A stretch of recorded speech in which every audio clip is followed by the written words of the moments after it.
Que le Seigneur nous bénisse. Amen. Alors nous allons partager quelques versets. Amen. Et les 3 dimanches passés, nous avons été vraiment bénis. Alléluia. Et je me posais la question de comment est-ce que, Seigneur, je peux faire également aussi que ta grâce soit portée une touche. Alléluia. Amen.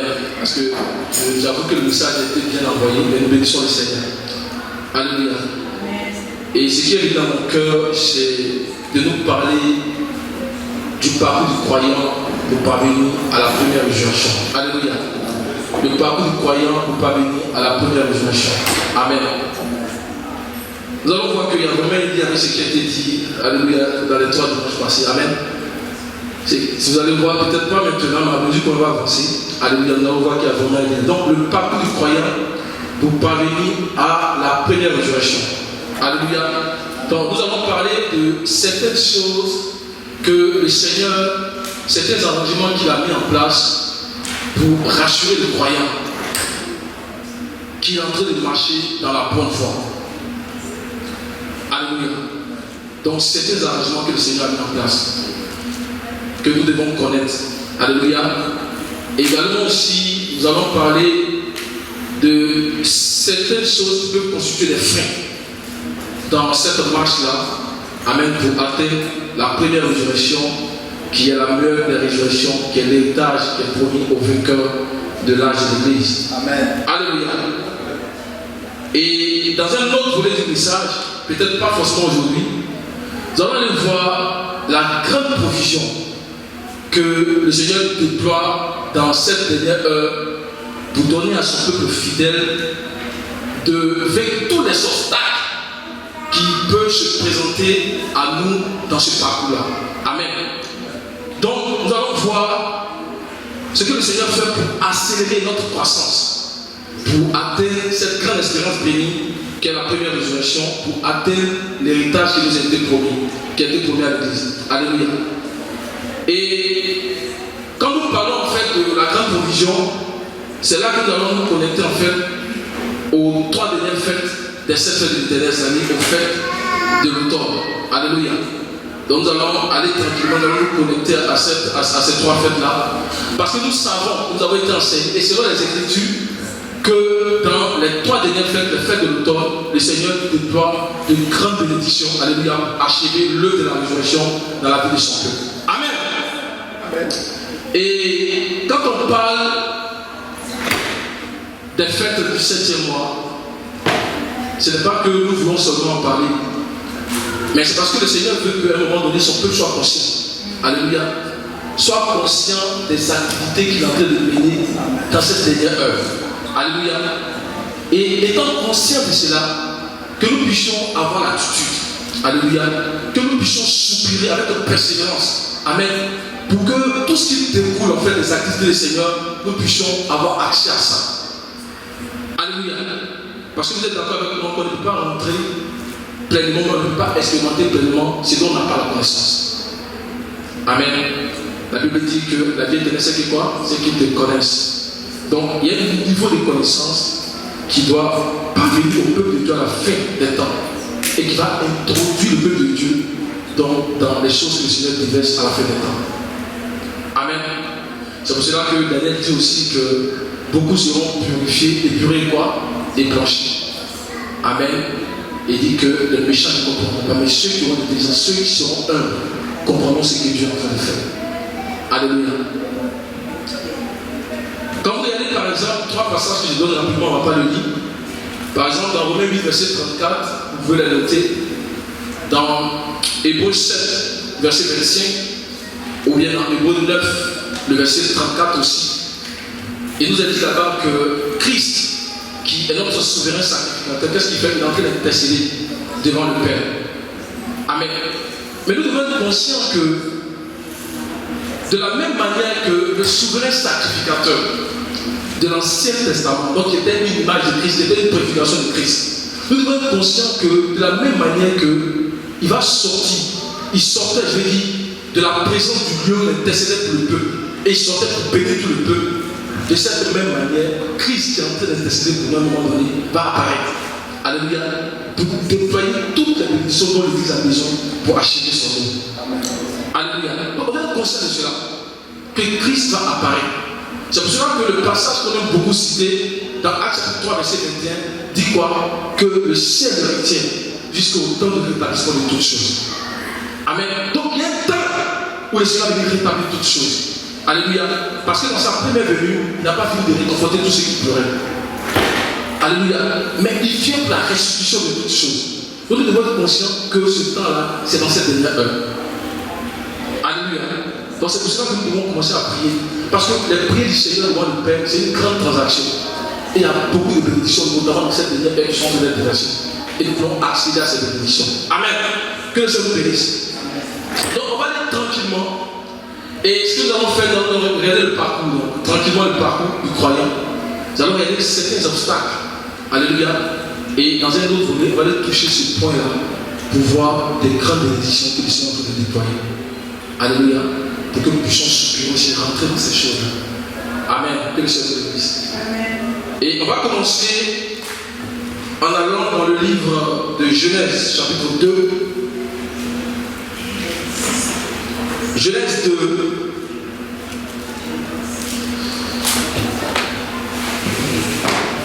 On va lire le verset 17. Genèse chapitre 2, verset 15 au verset 17. Alléluia. L'Éternel Dieu prit l'homme et le plaça dans le jardin d'Éden pour le cultiver et pour le garder. L'Éternel Dieu donna cet ordre à l'homme. Tu pourras manger de tous les arbres du jardin, mais tu ne mangeras pas de l'arbre de la connaissance du bien et du mal, car le jour où tu en mangeras, tu mourras. Amen. Ce que nous avons toujours dit, c'est que Adam est mort à 930 ans. Alléluia, c'est dans Genèse chapitre 5, verset 5. Amen. Mais la mort physique que Adam a connue, en fait, c'était la finalité d'un processus qui a commencé le jour où il a désobéi à Dieu. Amen. Parce que verset 17, Dieu a dit, le jour où tu mangeras, tu vas mourir. Nous savons que ce que le Seigneur dit, c'est vrai. Amen. Pour le jour où Adam a mangé, il est mort. Donc à 930 ans, la mort physique, la mort de la tombe, c'était la finalité. Je dis la finalité entre guillemets parce qu'on sait qu'il y a un autre niveau encore de mort. Amen. Donc c'était la finalité d'un processus qui avait commencé le jour où il a désobéi à Dieu, le jour où il a mangé de l'arbre de la connaissance du bien et du mal. Amen. Donc le jour où Adam a mangé, le processus qu'il a connu à sa mort physique à 930 avait commencé. Alléluia. Et ce processus-là, il débute parce que les Écritures appellent la mort dans le péché et dans les souffrances. Amen. C'est une mort spirituelle. Alléluia. Il a connu la mort physique à 930 ans, mais ça ne débutait pas une mort spirituelle qu'on appelle la mort dans le péché et dans les souffrances, dont on a déjà parlé et qui se trouve dans Éphésiens 2, verset 1. On va pas les lire maintenant. Amen. Alléluia. Donc nous avons plusieurs fois enseigné que la mort c'est donc un processus. C'est donc un processus qui va commencer par la mort dans le péché, dans les souffrances. Amen. Et qui va conduire l'homme jusqu'à ce que l'homme entre dans la mort physique, dans la mort de la tombe. Amen. Et si Dieu n'intervient pas, qu'est-ce qui va se passer? Alléluia. Il y aura donc la destruction éternelle. Cette destruction éternelle que les Écritures appellent la seconde mort. Heureux et saints, ceux qui ont part à la première résurrection, la seconde mort n'a pas de pouvoir sur eux. Amen. Donc il y a la mort physique, il y a la seconde mort. Et ça commence par la mort dans le péché et dans les offenses. Est-ce que c'est bon? On peut continuer? Alléluia. Donc la mort est un processus. Si Dieu n'intervenait pas, l'homme serait perdu à jamais.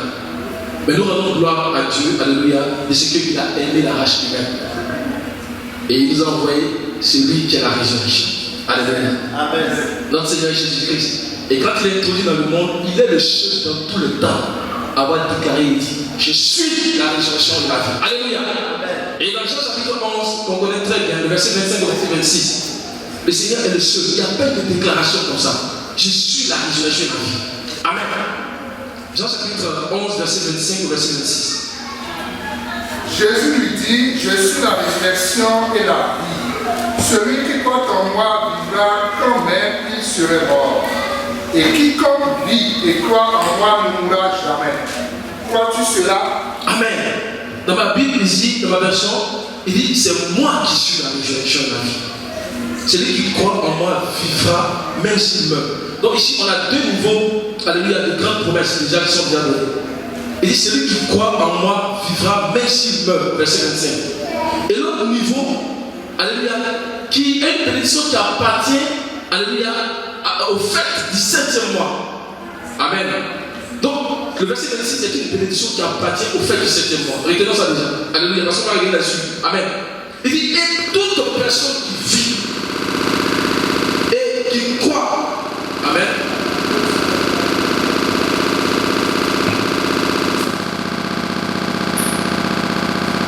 Alléluia.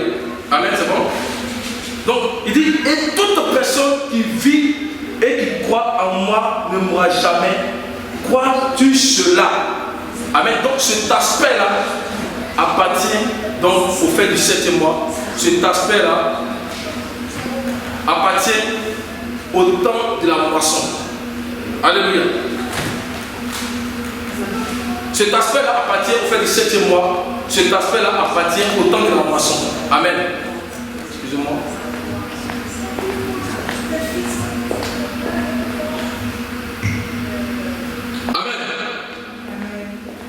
Donc cette belle grande bénédiction appartient au temps de la moisson. Alors, quand on parle du temps de la moisson, on parle des activités que le Seigneur introduit à la fin des temps. Amen. Et Paul en a parlé parce que le Seigneur a dit, et toute personne qui vit et croit en moi ne mourra jamais. Donc il est temps de faire allusion en fait à un moment de l'âge de l'église où on va arriver, où il y a un peuple qui ne va pas expérimenter la mort de la tombe et qui va être introduit directement en fait dans la vie, dans la résurrection. Amen. Et Paul en a parlé. Quand dans 1 Corinthiens 15, verset 51, comme on va lire, il dit, nous ne mourrons pas tous, mais tous nous serons changés. Parce que Paul lui, il espérait aussi participer à cette expérience-là. Amen. Mais ce n'était pas encore le temps. Alléluia. Donc, retenons déjà qu'il y a un temps qui vient où il y a un peuple qui va entrer directement dans la résurrection. Alléluia. Et ce temps-là, ça appartient au 7e mois, ça appartient au temps de la moisson. Amen. Mais pour le moment, retenons que la résurrection est une personne. La résurrection, c'est la personne du Seigneur Jésus-Christ. Nous avons dit que de même que la mort est un processus qui va conduire l'homme inévitablement à la mort physique, et si Dieu n'intervient pas à la mort de la tombe, la résurrection, c'est le processus inverse de la mort. Alléluia. La résurrection, c'est la réponse de Dieu au pouvoir de la mort. Alléluia. Je partirai mon église et les portes du séjour des morts ne peuvent pas passer. C'est la résurrection qui est en train de parler. Amen. Alléluia. Amen. Donc, de même que la mort est un processus qui conduit l'homme dans la tombe, et plus tard, si Dieu ne fait rien, à la mort éternelle, à la destruction, la résurrection, c'est un processus. Mais dans les sens inverses, la résurrection va conduire le croyant à la fin de la vie. Amen. Et va permettre aux croyants de posséder ce qu'on appelle la nature divine. Alléluia. Cette nature divine-là, c'est le préalable pour recevoir en fait la première résurrection. Est-ce qu'on me suit? Amen. Donc on a deux sens opposés. Alléluia. La mort conduit à la mort éternelle. Alléluia. Mais la résurrection, c'est un processus aussi qui va commencer et qui va conduire l'homme. Amen. Jusqu'à ce que l'homme parvienne à la fin du voyage. Et à cette fin du voyage-là, Dieu va lui donner en fait la vie éternelle. Et nous avons l'exemple de l'apôtre Paul. L'apôtre Paul, dans 2 Thessaloniciens 4, il dit qu'il a achevé la course. Et nous savons que Paul, en disant qu'il a achevé la course, il est en train de dire implicitement qu'il a atteint la fin du voyage. Amen. Il est en train de dire aussi qu'il a atteint, ou bien qu'il a possédé en fait la nature divine. Alléluia. C'est pour cela que dans certains passages, quand Paul parle, il dit par exemple que nous portons ce trésor dans un vase de terre. Amen. Il appelle la nature divine en lui. Et au point final, il a atteint la plénitude de la nature divine. Amen.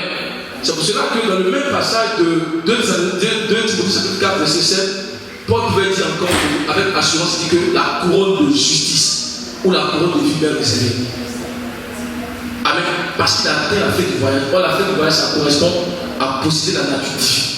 La nature divine, c'est ce qui est préalable pour que nous recevions la couronne de justice. On va aller voir avec cet verset tout à l'heure. Alléluia. On va aller lire ça dans 2 Timothée, chapitre 4, partir du verset 8. 2 Timothée 4, le verset 8. Désormais, la couronne de justice m'est réservée. Le Seigneur, le juste juge, me la donnera dans ce jour-là, et non seulement à moi, mais encore à tous ceux qui auront aimé son avènement. Amen. Alléluia. Donc il dit que le Seigneur me donnera la couronne de quoi? La couronne de justice. Et la couronne de justice, ce n'est pas une couronne physique.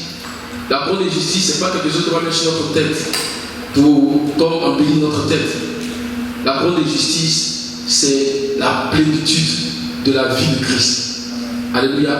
La couronne de justice, c'est la plénitude du corps du Seigneur. Amen. Mais qui va venir sur ceux-là qui vont atteindre la fin du voyage. Alléluia. Donc sur ceux-là qui vont revêtir la nature divine. Alléluia. Et quand on parle de nature divine, on est en train de tout simplement parler de la conformité au caractère de Christ. On est en train de parler de l'image de Christ.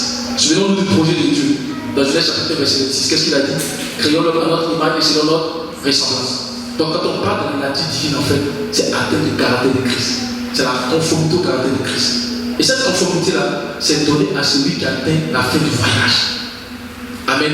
Et quand il a atteint ça, il est prêt à recevoir en ce moment la couronne de justice. Est-ce que ça va? C'est bon? On va lire 2 passages peut-être pour confirmer ça dans 2 Pierre, chapitre 1, verset 4. On va les lire dans 2 versions. Dans la version d'abord 8 secondes et ensuite dans la version seconde. 2 Pierre 1, verset 4. Lesquels nous assurent de sa part les plus grandes et les plus précieuses promesses, afin que par elles vous deveniez participants de la nature divine, en fuyant la corruption qui existe dans le monde par la convoitise. Amen. Ça c'est la version 8 secondes, c'est ça? Oui. Et on va aller dans la version seconde.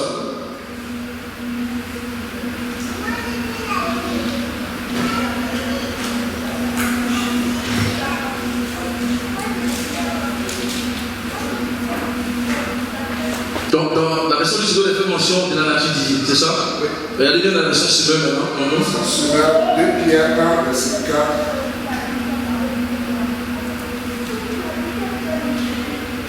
Ainsi, nous bénéficions des dons infiniment précieux que Dieu vous avait promis. Il a voulu par ces dons vous rendre conforme à ce que Dieu est, vous qui avez fui la corruption que les mauvais désirs ont régné dans ce monde. Amen.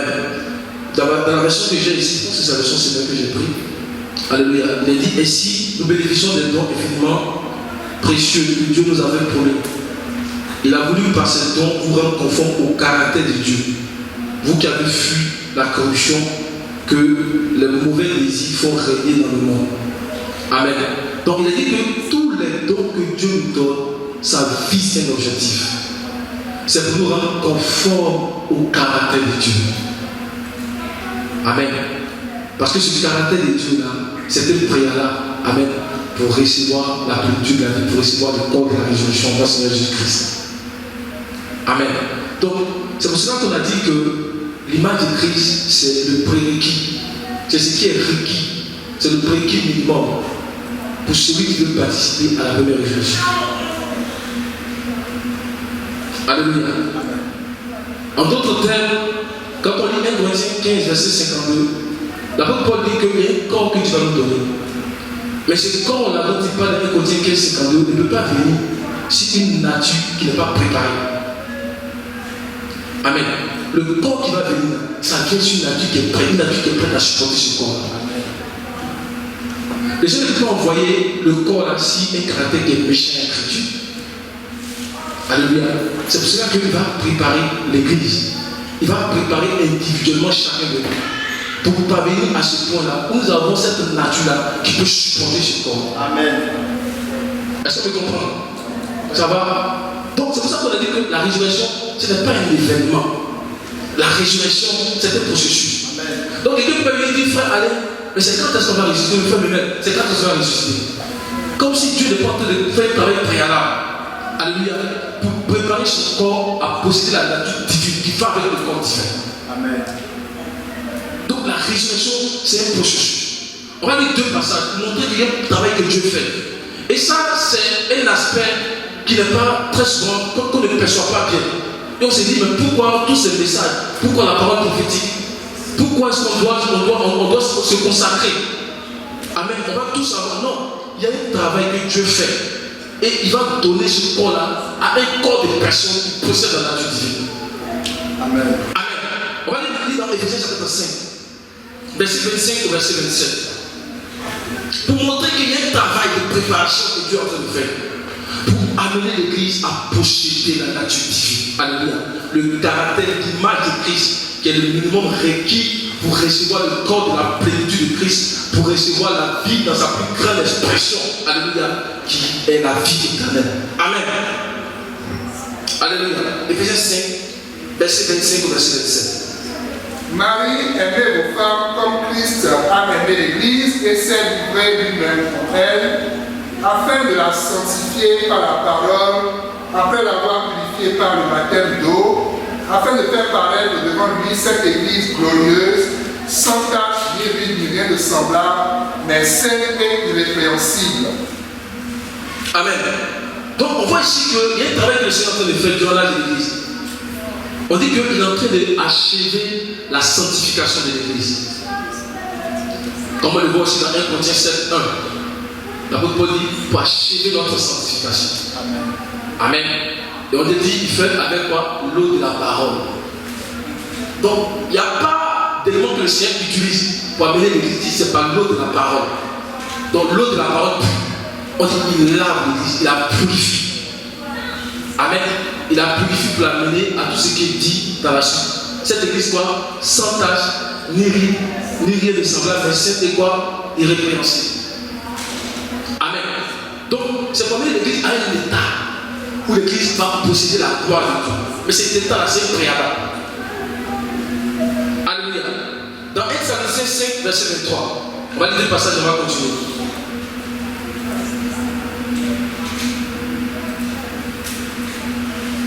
Que le Dieu de Père vous sanctifie lui-même tout entier et que tout votre être, l'esprit, l'âme et le corps soient conservés irrépréhensibles lors de l'avènement de notre Seigneur Jésus-Christ. Amen.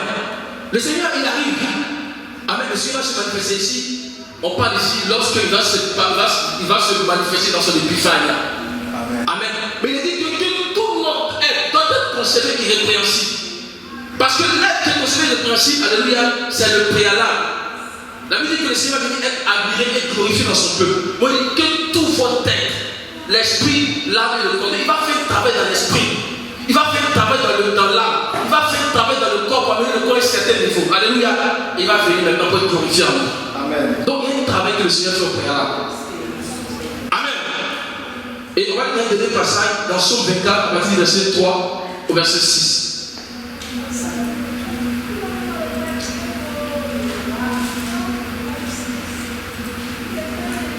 Qui pourra monter à la montagne de l'Éternel? Qui s'élèvera jusqu'à son lieu saint? Celui qui a les mains innocentes et le cœur pur. Celui qui ne lie pas son âme au mensonge et qui ne juge pas pour tromper. Il obtiendra la bénédiction de l'Éternel, la miséricorde du Dieu de son salut. Voilà le partage de la génération qui les vaut, de ceux qui cherchent ta face, Dieu de Jacob. Alléluia. On dit qu'il montera au lieu saint de l'Éternel. Il y a un autre aspect prophétique. C'est-à-dire, qui fera comme les 144 000 personnes. La Bible dit qu'ils étaient au sommet de la montagne. Et on commence à se dire, c'est celui qui aura le cœur pur. C'est celui qui aura les mains innocentes. Mais le cœur pur et les mains innocentes, c'est un travail que le Seigneur fait dans le cœur de l'homme. Le cœur de l'homme est torturé par-dessus tout. Qui peut le sauver? Mais le Seigneur va faire un travail dans notre cœur pour que nous puissions monter à la montagne de l'Éternel. Alléluia. Pour que nous puissions atteindre le niveau le plus élevé, quel niveau de la divinité. Amen, je suis à la divinité. Amen, on se comprend. Alléluia. Donc, retenons que la résurrection, ce n'est pas un événement. La résurrection est un processus. Et avec la sagesse des Écritures, nous avons déjà montré que dans la résurrection, il y a combien de phases? Il y a 3 phases. Alléluia. Et nous avons dit que la première phase, c'est une résurrection spirituelle.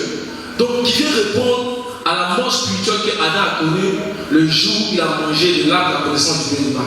Donc, la première phrase, elle vient répondre directement à cela. Elle vient sortir l'homme de la mort dans les péchés et dans les offenses. Alléluia.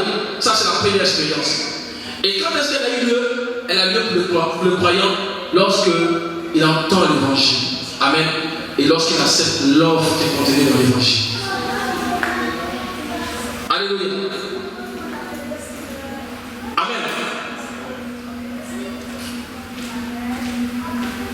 Et c'est ce que nous voyons dans Éphésiens chapitre 1. En fait, tu vas lire seulement le verset 1 et puis le verset 6. Parce que le temps a avancé. Verset 1, verset 6. Paul, l'apôtre de Jésus-Christ, par la volonté de Dieu, aux saints qui sont à Éphèse et aux fidèles en Jésus-Christ. Verset 6. Éphésiens 1, verset. Vas-y, verset 1, verset 2. Chapitre 2. Chapitre 2, verset 1, verset 2. Éphésiens 2. Oui. Verset 1, à partir du verset 1, verset 2. Vous étiez morts par vos offenses et par vos péchés, dans lesquels vous marchiez autrefois selon le train de ce monde, selon le prince de la puissance de l'air, de l'esprit qui agit maintenant dans les fils de la rébellion. Verset 6. Il nous a ressuscités ensemble et nous a fait asseoir ensemble dans les lieux célestes en Jésus-Christ. Amen. Donc il y a trois expériences distinctes dans le processus de la révélation. Et la première expérience, donc, elle va venir répondre à ce qui est dit dans Éphésiens 2, verset 1. Amen. Donc Éphésiens 2, verset 1, c'est ici en fait le début du processus de la révélation. Alléluia, c'est ici. Souvenons-nous du schéma que notre frère nous a montré lorsqu'on regardait un peu, lorsqu'on était à la conférence. Amen, mon frère, amen. Je ne sais pas si tu as ce schéma-là. Tu vas, ok, regardez le schéma. Regardez bien le schéma. Amen. Donc, regardez bien. Au point 1, je peux partager peut-être les frères qui sont allés. Donc, au point 1, amen, c'est là que l'homme est couché. Il est mort dans les péchés, dans les offenses. Alléluia. Amen. Donc, avant de rentrer dans le processus de la résurrection, au point 1, l'homme est couché. Il est mort dans les péchés, dans les offenses. Amen. Et on va voir qu'à mesure qu'il va commencer à recevoir la parole qui vient à lui, il va se tenir progressivement. Alléluia. Jusqu'à ce qu'il atteigne en fait. Là, ils ont écrit Y. Voyez-vous, il atteint ce point. Amen. Mais il commence toujours. Donc, là où il a couché, c'est avant. Là où il a couché, c'est Éphésiens 2, verset 1. Nous étions morts dans les péchés, dans les offenses. Alléluia. Mais par la parole de vie, par la parole prophétique, là, comme ça, se révéler. Alléluia. Et nous sommes tous passés par là. Tous les hommes sont passés par là. Le seul qui n'est pas passé par là, c'est qui? C'est le Seigneur Jésus-Christ. Amen. Parce que lui, c'est celui qui doit du début jusqu'à la fin. Amen. Il ne s'est jamais incliné. Parce qu'il n'est pas né à Adam, il n'est pas mort à Adam. Amen. Donc, la première expérience, elle va venir pour sortir l'homme de la mort, dans les péchés, dans les offenses.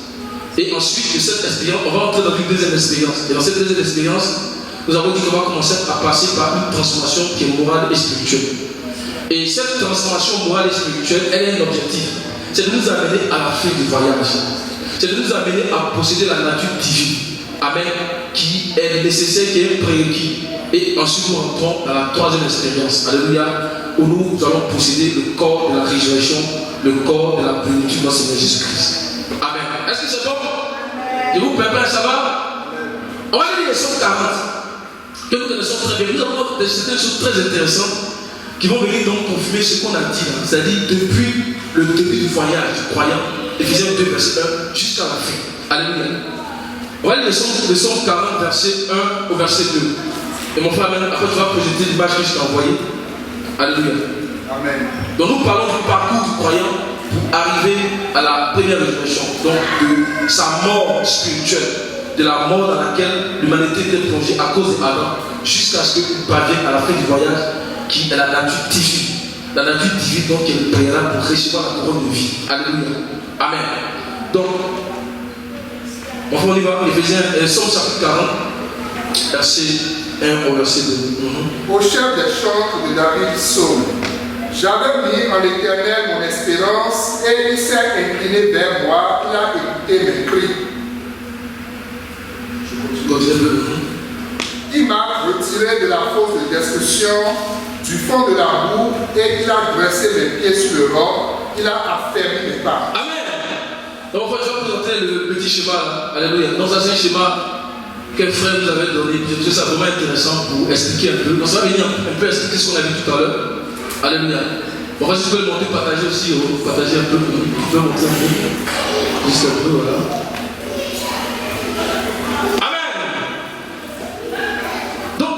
Dans le passage, on a 4 positions qui nous sont données. Alléluia. On a 4 positions qui nous sont données. Il dit, il m'a retiré de la force de destruction. Donc la force de destruction, vous voyez, c'est cette pluie-là. Alléluia. Donc ça, c'est la première position. Ensuite, il dit que du fond de la boue, donc j'ai présenté un peu la boue, vous voyez un peu, comprenez le schéma, donc du fond de la boue, amen, donc au point 2. Alléluia. Et ensuite, la troisième position, il dit qu'il a posé mes pieds sur le roc. Amen. Donc, point 3. Au point 3. Et à partir du point 3, donc, nous avons une droite. Nous avons un plateau qui représente quelqu'un maintenant qui est en train de marcher dans la nouvelle manière de vivre en Christ. Alléluia. Et tant qu'il marche dans cette manière-là, il va parvenir à la fin qui est le prix. Amen. Mais avant d'avoir le prix à la fin, il va avoir la nature divine. Et le prix nous sera donné lors de la manifestation de notre Dieu dans toute sa gloire. Alléluia. Donc, la première condition, qui est la condition de la force de destruction, c'est quand la personne n'est pas encore sauvée. Amen. Quand elle n'est pas encore rentrée dans le processus de la résurrection. Alléluia. On ne peut pas s'imaginer ce que c'est. C'est le Seigneur Jésus-Christ qui a vécu ça pour nous. Amen. Et Jonas en parle. C'est effroyable. Mais c'est lui qui a vécu ça pour nous. Amen. Donc la personne se trouve dans la voie de destruction. Elle n'est pas encore sauvée. Et ensuite, qu'est-ce qui va se passer? La personne va recevoir la parole de Dieu. Quand elle reçoit la parole de Dieu, amen, elle est sauvée. Et le fait d'être sauvée va l'élever du point, du point 1 jusqu'au point 2. Ça, c'est la parole qui peut faire cela. Quelqu'un peut dire amen. Amen. Alléluia. Donc, du point 1 au point 2, par la parole de vie. Glory. Amen. Mais le point 2, c'est quelle la position? C'est la boue. La boue est comment? La boue est gris, sainte. Amen. Donc, une question, c'est qu'est-ce que la personne doit faire pour continuer à passer après une pente? Qu'est-ce qu'elle doit faire pour monter la pente et pas venir au point 3? Qu'est-ce qu'elle doit faire? Elle doit continuer à se soumettre à la parole de Dieu. Elle doit continuer à prêter attention à la parole qui est venue la chercher dans la force de destruction. Si elle est la puissance de nous sortir de la force de destruction, c'est qu'elle nous mène à la fin. Amen. Elle doit continuer à prêter attention à cette parole. Et cette parole-là, c'est ça que les amis disent. Il dit, il s'est incliné vers moi. Dieu s'est incliné vers nous avec sa parole. Alléluia. Alléluia. Mais si la personne ne prête pas attention à la parole de Dieu, qu'est-ce qui va se passer? Elle va réglisser. Et elle va retomber au point 1. Et elle va demeurer là-bas pour toujours, jusqu'à ce qu'elle accepte un jour de pouvoir prêter attention à la parole. Parce que c'est la parole qui est vie. En elle, elle a vie. Elle a dit comment? La vie, c'est la mort. Amen. Mais si elle commence à prêter attention à la parole, la lumière qui jaillit de la parole va la vivifier. Et cette vivification va donner la force de vaincre tous les obstacles qui se trouvent devant elle. Vous voyez que la plante là, ça ce sont des obstacles.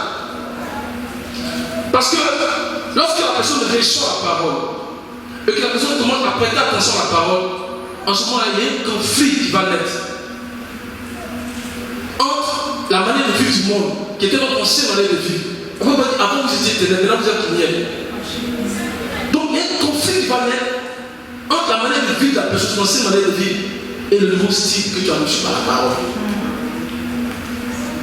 Il y a un conflit qui naît. Et ce conflit, c'est ça qui est représenté par la pente. C'est une résistance. Amen. Nous sommes allés dernièrement au moment aussi, là. Quand on a vu les fait 4 escaliers, j'ai pensé à alléluia. C'est une résistance.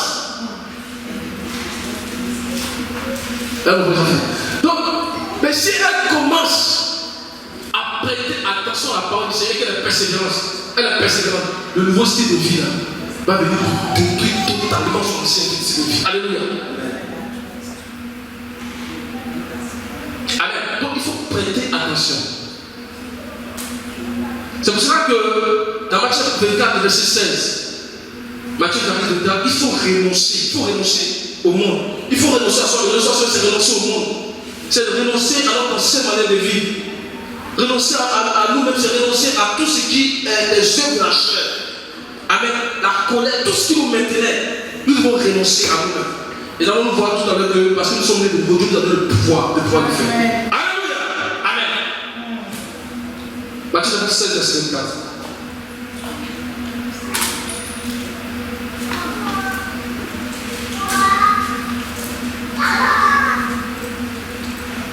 Matthieu 16, 24.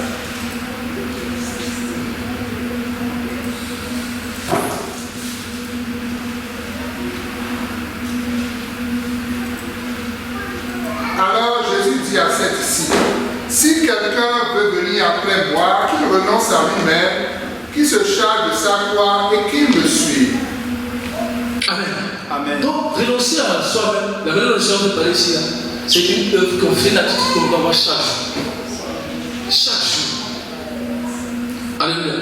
Donc, si la personne continue à renoncer à elle-même, c'est-à-dire à abandonner son style de vie, son ancienne manière de vie, elle compte sur la grâce du Seigneur parce que c'est l'utilisation de la grâce du Seigneur qui nous donne la force.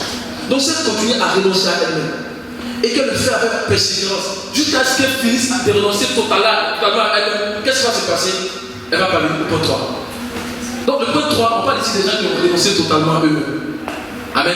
Parce que là-bas, on ne tombe plus pour se réunir. Donc, on ne tombe plus dans la force pour revenir au point 2. Donc, là, ce sont des gens qui ont renoncé totalement à eux-mêmes. Puisse le Seigneur fasse que nous soyons ceux-là qui avons renoncé totalement à nous-mêmes. Alléluia. Amen. Et le point 3 là, c'est cela que l'apôtre Paul parle dans Philippiens 3, verset 14. Lorsqu'il parle du but. Amen. On va aller voir Philippiens 3, verset 14. Alléluia. Philippiens 3, verset 14. Donc, parmi à ce niveau-là, c'est par la parole. La parole va détruire le style de vie du monde. La parole, c'est une lumière qui est autoritaire. La parole, c'est autoritaire. C'est une lumière qui est autoritaire. Dieu qui a dit que la lumière brillera du ciel des ténèbres. On dit la faire briller la lumière dans notre cœur. C'est une lumière qui vient de façon autoritaire. Si je l'accepte, elle va faire un travail extraordinaire. Amen. Alléluia. Je cours vers le but pour remporter le prix de la vocation céleste de Dieu en Jésus-Christ. Amen. Donc j'espère que vous avez bien compris ce qu'on a déjà dit. Donc on parle d'être mort dans les péchés, dans les souffrances. C'est là que nous sommes partis nous tous. Ensuite, on a reçu la parole. Et quand on a reçu la parole, le Seigneur nous a élevés dans de la fausse destruction et nous a donné dans la boue. Mais si on continue de prêter attention à la parole du Seigneur, on va monter cette pente. Alléluia. Pour finalement parvenir au point 3. Alléluia. Où on atteint, on va voir ça tout à l'heure, un niveau de stabilité morale et spirituelle. Alléluia. Alléluia. Donc, il dit, je cours vers le but pour remporter le prix de la vocation céleste de Dieu en Jésus-Christ. Donc nous avons ici deux éléments qui nous sont présentés. On a le but et on a le prix. Alléluia. Le but et on a le prix. Vous dites que c'est deux éléments distincts mais qui sont reliés. Alléluia. Atteindre le but, ce n'est pas encore atteindre le prix. Alléluia, qui est donné au point 4. On voit bien qu'il y a une distance entre les deux. Donc atteindre le but, ce n'est pas encore atteindre le but. Alléluia. Le but ici, ce n'est pas atteindre le prix. Parce que le prix, on a dit que c'est le point 3. Donc il fait allusion à posséder la nature divine. Amen. Et c'est là que la récompense nous sera donnée. Celui qui a atteint là-bas, il a fait le voyage. Mais le Seigneur fait en sorte que nous puissions marcher sur un plateau pour assurer notre croissance. Amen. Et dans cette part de l'enfer, dans les 3 derniers fêtes, on voit qu'il y a une grande option qui vient là pour qu'on soit encore plus rapide. Amen. Parce qu'il a mis un pied droit sur la mer et un pied gauche sur la terre. Parce qu'il veut qu'on puisse arriver là-bas. Amen. Amen. Donc atteindre le but, ce n'est pas atteindre le prix. C'est pour cela qu'on parle du but pour le prix. Ça veut dire que le but va me permettre de gagner le prix. C'est vrai que lui, c'est donc ne traduit pas chaque terme. On va lire par exemple deux passages, deux versions dans Darby et puis dans Chemin. On va voir clairement que le but ce n'est pas le prix.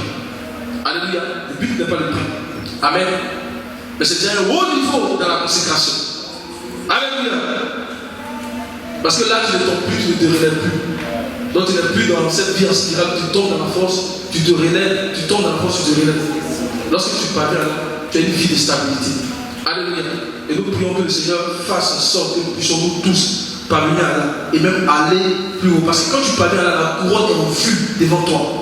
Tu vois la couronne, comme on le voit dans Apocalypse 3, verset 11. Il dit, je t'assigne cette couronne.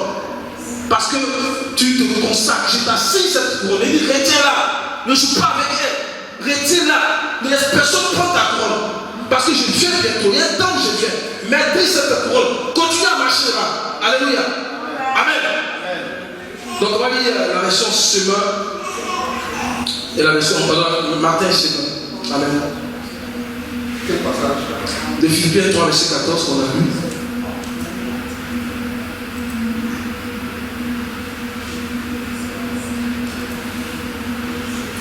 Philippiens 3, verset 14, Semeur. Je poursuis ma course vers le but pour remporter le prix attaché à l'appel que Dieu nous a adressé du haut du ciel dans l'union avec Jésus-Christ. Version Martin. Mais je fais une chose, c'est qu'en oubliant les choses qui sont derrière moi et m'avançant vers celles qui sont devant moi, je cours vers le but, savoir au prix de la céleste vocation qui est de Dieu en Jésus-Christ. Amen. Est-ce que tu peux lire la version français courant aussi? Donc, version Semeur dit, je poursuis ma course vers le but pour remporter le prix attaché. Donc, vers le but qui va me permettre de remporter le prix attaché. Alléluia. Amen. La version française courant. Ok, donc je vais lire ceci. Ainsi, je cours vers le but afin de gagner. Amen. Est-ce qu'on comprend? Je cours vers le but afin de gagner. Ou bien on peut dire en vue de gagner. Alléluia. Le prix que Dieu, envie de gagner, afin de gagner le prix que Dieu par Jésus-Christ nous appelle à recevoir. Amen. Donc le but, ce n'est pas le prix. Mais le but, c'est une position de stabilité morale et spirituelle. C'est-à-dire qu'on a atteint une grande proportion de la vie morale et spirituelle. Amen. Donc c'est une stabilité morale. Donc quelqu'un qui a atteint le but, c'est quelqu'un qui est stable moralement, c'est quelqu'un qui est stable spirituellement. Donc c'est plus quelqu'un qui tombe et qui se relève. Donc il redescend dans la force de destruction, qui encore accepte la parole du Seigneur, qui remonte, qui redescend encore. Et c'est quelqu'un qui est stable moralement et spirituellement. Celui qui a atteint le but, c'est quelqu'un qui sait utiliser la grâce de Dieu, qui sait écouter la grâce de Dieu, qui sait écouter l'enseignement de la grâce. Amen. En fait, Tite chapitre 2, verset 11, nous devons apprendre à écouter l'enseignement parce que la grâce, elle est puissante. C'est qu'elle dit, si tu fais, elle va te donner cette puissance. L'apôtre Paul dit, parle en fait de l'abondance de la grâce. La grâce, quand elle enseigne que tu acceptes, elle va te conduire dans cette abondance. Amen. Donc, quelqu'un qui sait écouter la grâce. Et comme on a tous les temps, on a tous la même grâce. Mais comment on va utiliser la grâce? Plus ce nous donne un cœur chéri, alléluia, pour écouter et accepter l'enseignement de la grâce. La grâce est un pédagogue. Alléluia. La grâce, c'est le Seigneur Jésus-Christ. Amen. Grâce sur grâce. Alléluia, sur l'église de Québec. Amen. Alléluia. Vas-y, mon frère. Car la grâce de Dieu, source de salut pour tous les hommes, a été manifestée. Elle nous enseigne à renoncer à l'impiété et aux convoitises mondaines et à vivre dans le siècle présent selon la sagesse, la justice et la piété, en attendant la bienheureuse espérance et la manifestation de la gloire du grand Dieu et de notre Sauveur Jésus-Christ. Amen. Donc écoutons, elle nous enseigne. Elle nous enseigne ce qu'il faut faire. On dit en attendant, dans l'espérance, dans l'attente. Elle nous enseigne. Elle nous prépare. Alléluia, en attendant la manifestation. Parce qu'il vient pour être glorifié, il vient pour être admiré en nous. Donc elle nous enseigne ce qu'il faut. Alléluia. Et elle nous donne de façon, je vais dire, continue, ce qui est nécessaire pour nous préparer à cela. Alléluia. Il a posé le pied sur le roc.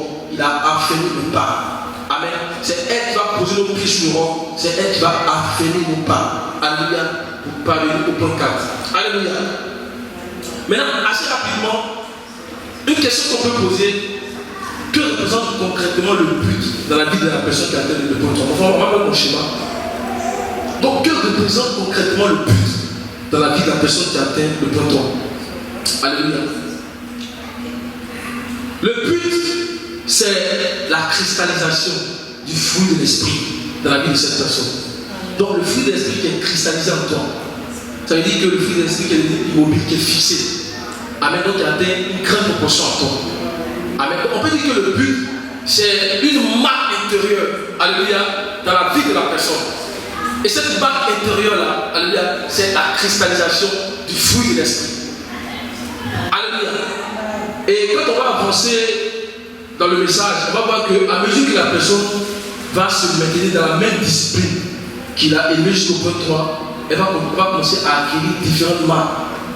Et ces marques en fait sont différentes mesures de l'image de Christ. Alléluia.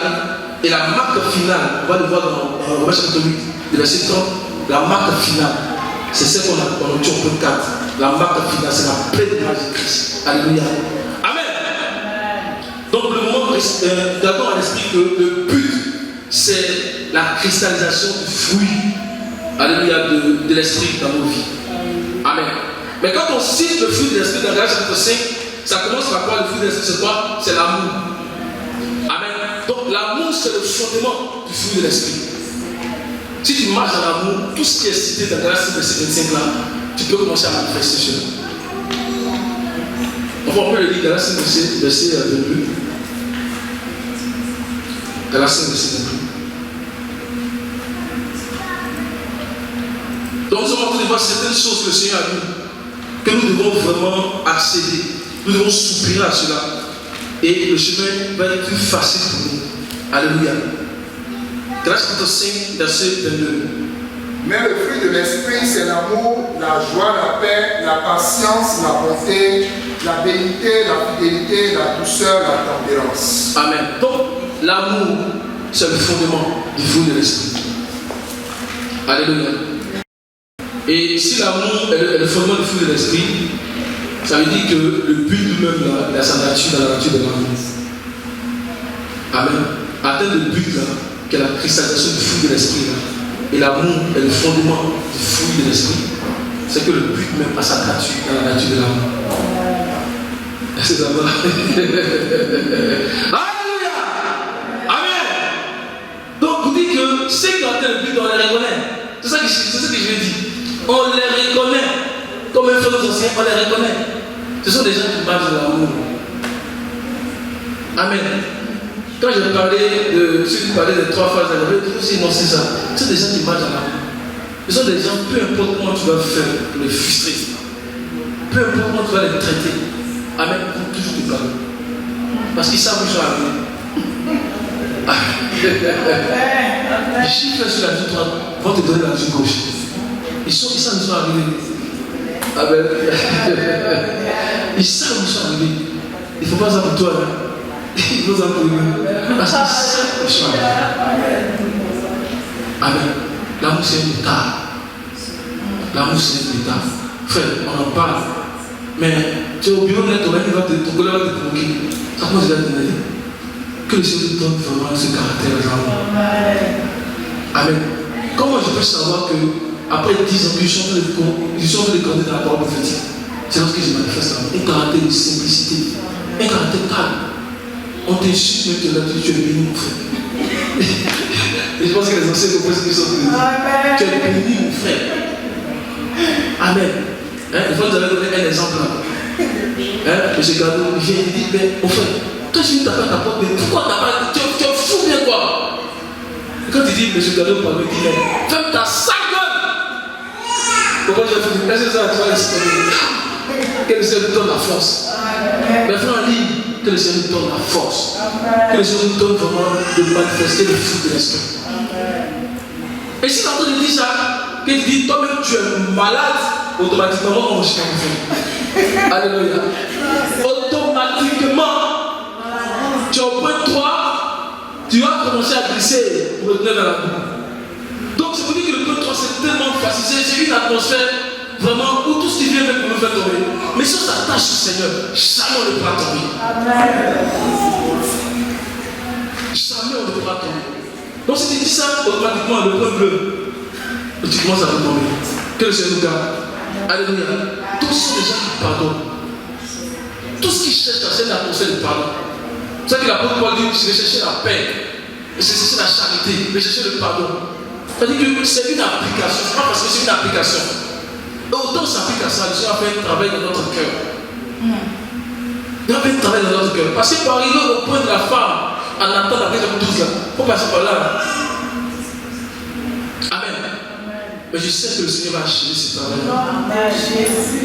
L'amour va commencer à se manifester dans l'église. Parce que c'est l'indice, c'est le critère qui montre qu'ils sont en train de grandir.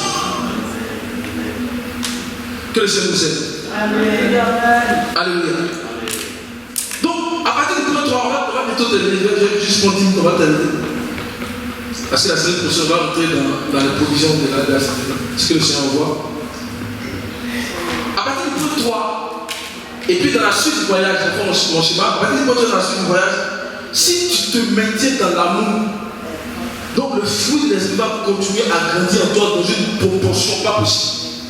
Pourquoi? Parce que c'est lui qui a l'origine du fruit de l'esprit, qui a déversé l'amour dans notre cœur. Le Saint-Esprit, il va continuer à opérer en toi. Le Saint-Esprit, il opère sur ce qu'il a mis en nous. Il va continuer à opérer en toi. Et l'opération du Saint-Esprit, ça vient comme une loi que nous devons obéir. Amen. C'est une loi que nous devons obéir. Et cette loi-là, comme le principe, on a dit, elle a 6 principes. Donc, autant nous obéissons au Saint-Esprit, ces principes vont commencer à se manifester dans nos vies. Et le Saint-Esprit va continuer à impacter nos vies. Donc, c'est une loi et c'est une pratique. Amen. C'est une loi, c'est une pratique. La loi est donnée pour pratiquer. Et cette pratique est due par la solution du Saint-Esprit. Alléluia. Bon, on va lire un passage, on va chercher à conclure parce que c'est le temps de l'avancer. On va lire la loi et après on va parler de cette principe. On va s'arrêter là. Dans Romains chapitre 8, verset 1 au verset 2. Si vous lisez Romains chapitre 7, l'apôtre Paul est en train de montrer l'état de l'homme, comment l'homme est misérable sans cette loi. Si le Seigneur n'avait pas intervenu, et par la loi qui est intervenue, avec cette loi, elle va nous élever. Cette loi est si précise, elle va nous élever. L'apôtre Paul montre que l'homme est misérable. Il dit souvent que tu veux faire ce que tu veux, mais tu ne peux pas. Il dit misérable que je suis, qui me délivrera du corps de cette mort? Et après il dit gloire soit à Dieu le Père dans le Seigneur Jésus-Christ. Il va citer le chapitre 8, on fait verset 1, verset 2. Il n'y a donc maintenant aucune condamnation pour ceux qui sont en Jésus-Christ. En effet, la loi de l'esprit de vie en Jésus-Christ m'a affranchi de la loi du péché et de la mort. Amen. Donc ici nous avons combien de lois? Nous avons 2 lois. Amen. Nous avons aussi 2 principes qui sont attachés. Je vais dire 2 pratiques qui sont attachées à ces lois. Amen.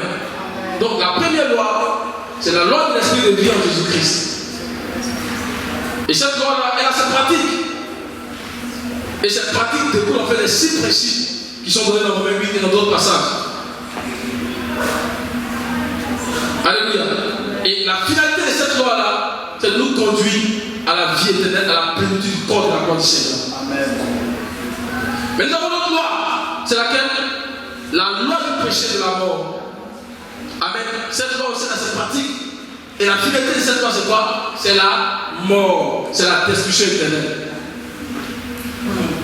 Mais nous rendons gloire au Seigneur parce que quiconque est né de nouveau peut choisir l'un et refuser l'autre. Si tu es né de nouveau, je crois que tu es né de nouveau, tu peux choisir l'un et puis tu peux refuser l'autre. Amen. Mais nous devons seulement savoir que dans la première loi, qui est la loi de l'esprit de vie, quand tu voyages dans cette loi-là, il n'y a pas de destruction éternelle là-bas. Il n'y a pas de place pour la mort là-bas. C'est une voie qui est certaine. Il n'y a même pas de possibilité de passer de la première résurrection à la seconde résurrection. C'est une foi qui est certaine. Amen. Alléluia. Donc pour dire simple, la loi de l'esprit de vie en Jésus-Christ, c'est si précis. C'est la seule loi qui peut nous conduire au point 4.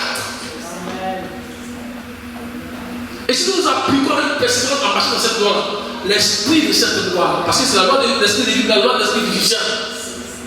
Quand on dit même que nous allons porter l'image, nous allons porter l'image du Seigneur, pas l'esprit vivant. Donc la loi de l'esprit vivant, c'est lui qui nous vivifie. Il va nous donner tout ce qui est nécessaire pour continuer à marcher sur ce chemin. Jusqu'à ce qu'on atteigne le point 3. Alors mes frères, puissions nous soumettre à l'esprit.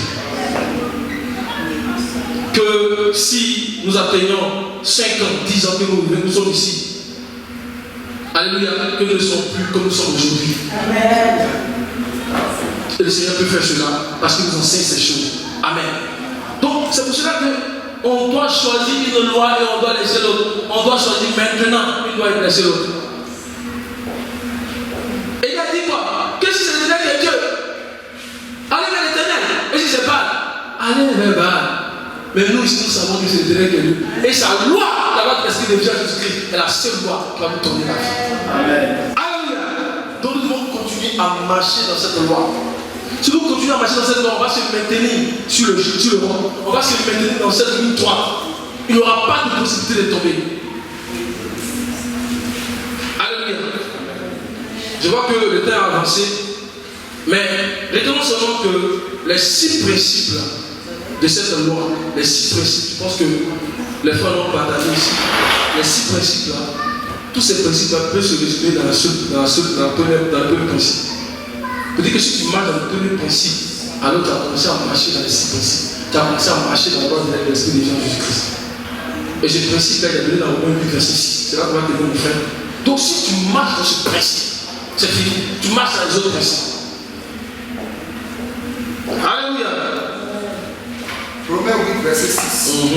Et l'affection de la chair, c'est la mort, tandis que l'affection de l'esprit, c'est la vie et la paix. Amen. L'affection de la mort, c'est quoi? L'affection de la chair, c'est la mort, et l'affection de l'esprit, c'est la vie et la paix. Donc, s'affectionner ou se préoccuper des désirs de l'esprit, c'est vivre selon l'esprit.